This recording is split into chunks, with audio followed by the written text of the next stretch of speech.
Hey guys, Cameron with CBM Reviews here, and I'm putting out a video that I think may be a first. This is a retraction video. I have done a review of the Justice League Snyder Cut, and I wasn't very positive about it. I gave it a passing grade. It was like a 62 or 63. But after thinking about it for a week and a half, that grade is wrong.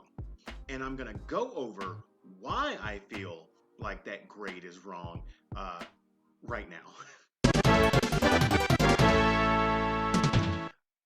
Before we get into it, thank you so much for clicking on this video. I know it's kind of strange, but I wanted to get this off my chest. If you're a fan of this sort of thing, talking about comic book movies and TV, hit that subscribe button. We are going to pass 1,000 subscribers this year, and you guys can help me make that happen. And if you want to know as soon as I put anything out, hit that notification bell. You'll know as soon as I upload. So I'm going to go over exactly why I gave it such a low grade, how I was wrong about that low grade, and let me go over the backstory first. So a little bit of backstory. This is Zack Snyder. He was the original architect of the Justice League and the Snyderverse. He was the director of Man of Steel and Batman v Superman, and he created the aesthetic that would be Patty Jenkins' Wonder Woman, so on and so forth. He was the original director of Justice League, which he had filmed quite a bit of it, the majority of it. But then he had a family tragedy. And because of that tragedy, he was no longer able to continue directing the Justice League in the manner that it needs to be done. This is Joss Whedon. Joss Whedon is also a director, mostly known in the comic book circles for directing the Avengers and Avengers Age of Ultron. Warner Brothers tapped him to finish the job that Zack couldn't finish because of his family tragedy. So Joss came in, changed quite a few scenes up, and put his own spin on the movie. And that movie that we got was 2017's Justice League. That movie was not a good movie. And in my early YouTube career, I claimed it was a top 5 comic book movie of 2017. I was wrong there again. But this is a little bit different. So that's the backstory on how we got the 2017 Justice League movie. Years later, Zack is feeling better.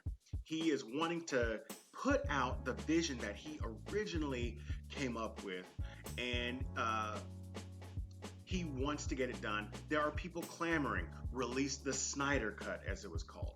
And it eventually got done. He had to film additional scenes. He had to do a new cut. And the movie that came out earlier this month was born in March.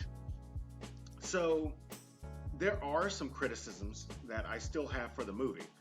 But I made this mistake. I judged this director's movie based on my past experience with this director. Let me put it to you this way. If I was a teacher, okay, and these two are my students, okay, he's got a project that he's working on, and he's working on the project, and something happens. He has a family emergency. He can't finish the project. He calls the teacher and says, "Hey, teach, can he finish my project for me?" And I say, yes, he can finish your project. He finishes the project. It doesn't end up as good as it should. So they both get punished for it. Now, he comes back and says, "Hey, so a lot of that project that you got a few years ago, that wasn't my work. Can I redo it?" And I, of course, being the teacher that wants to see their students thrive, say, yes, we'll let you turn in something that is all you.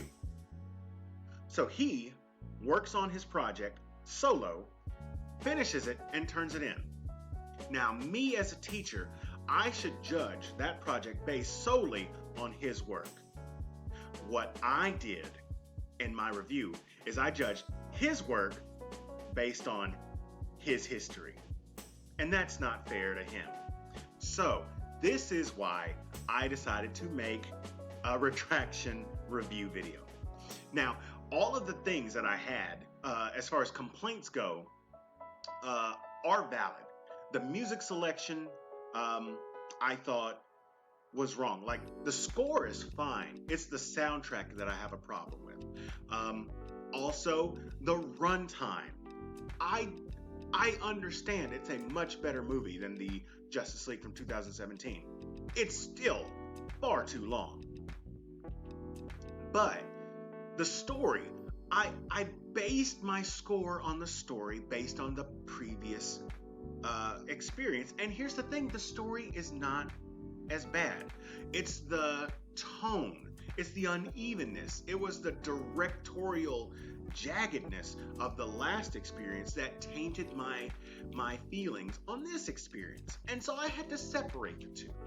Now, thinking back on it, the story is better. It's still not perfect. There are still some issues that I had, but the acting and the visuals are still the same. The visuals get a much, higher upgrade than the last visuals. So with the newfound clarity that I was judging the Justice League Snyder Cut unfairly, I wanted to regrade it. Now, this grade is going to be an 80. It's still not a perfect movie, but like I said, the story is better than what I made it out to be. The acting and the visuals are still, well, the acting's better because you're not getting two different, you're not getting a serious scene and then followed by a kind of a jokey scene, and so you're not getting that unevenness. The visuals are much better, but years are going to do that. And the direction, of course, is going to be a whole lot better with a more focused idea. I said it's better. It's still too long. Some scenes linger way far longer than they should. Some musical selections are worse, but the story and the direction, I am not going to penalize. Now, if you've seen the first Justice League and you don't care about watching it again, especially for 4 hours, I don't blame you. I completely get it. If you haven't watched the Justice League because you're not a big fan of Zack Snyder, once again, if you don't watch this, I don't blame you. I understand the frustration that you would have. But if you're curious and you've got a day off and some time to kill, you may check it out, and it's not going to be a terrible use of time. But understand that, there are like 6 acts and an epilogue, so it gives you some ample time to take bathroom breaks. If you're curious, go check it out. It's not the best use of 4 hours, but it certainly isn't the worst. So that's my upgraded review of Justice League on HBO Max. Let me know if I did the right thing in the comment section down below. If you're a fan of this sort of thing, hit the like button, subscribe. I can't thank you enough for all of those who have subscribed. If you haven't, please smash that button and share this with your friends. As always, this is Cameron with CBM Reviews. We'll see you next time.